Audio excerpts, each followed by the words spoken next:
আসসালামু আলাইকুম, travel to টেস্টে আজকে আমি আপনাদের রান্না করে দেখাবো চিংড়ির মালাইকারি। আর সেই জন্য প্রথমেই আমি নিয়ে নিয়েছি 7 পিস গলদা চিংড়ি। চিংড়িগুলোকে আমি খুব ভালোভাবে ধুয়ে কেটে নিয়েছি। চিংড়ির পিছনে কিন্তু একটা কালো রগের মতো থাকে, সেটা বের করে নিয়েছি। মাথার ময়লাটাও বের করে নিয়েছি। এবার একটু লবণ দিয়ে আমি চিংড়িটা মাখিয়ে রেখে দিব। এবার আমি নিয়ে নিয়েছি নারিকেল কুচি 1 বাটি। নারিকেলগুলোকে আমি ব্লেন্ড করে নিচ্ছি।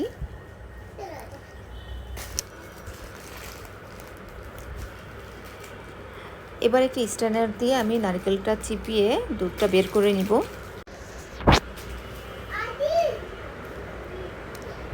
এবার একটি কড়াইতে আমি তেল দিয়ে দিচ্ছি। তেলটা গরম হয়ে আসলে এর মধ্যে দিয়ে দিচ্ছি চিংড়ি মাছগুলো। চিংড়ি মাছগুলো আমি একটু ভেজে নিব। দেখুন আমি হলুদ বা মরিচ কিছুই দেইনি, তাও কি সুন্দর কালার এসেছে না। আর চিংড়ি মাছ কিন্তু খুব বেশি ভাজা যাবে না, তাহলে মাছ অনেক শক্ত হয়ে যায়, মানে আমার কাছে মনে হয় যে একটু রাবারের মতো হয়ে যায়। চিংড়ি মাছগুলোকে এবার আমি উঠিয়ে নিচ্ছি।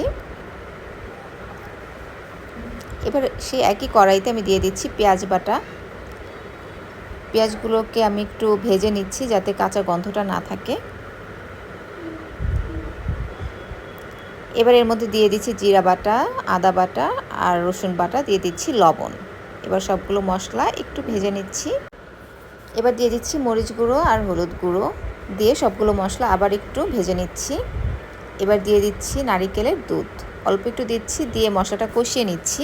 আর আমি কিন্তু এই রান্নায় কোনো রকম পানি ব্যবহার করব না। মশলাটা কষে এসছে, এবার এর মধ্যে আমি দিয়ে দিচ্ছি চিংড়ি মাছ, দিয়ে একটু নেড়ে চেড়ে দিচ্ছি।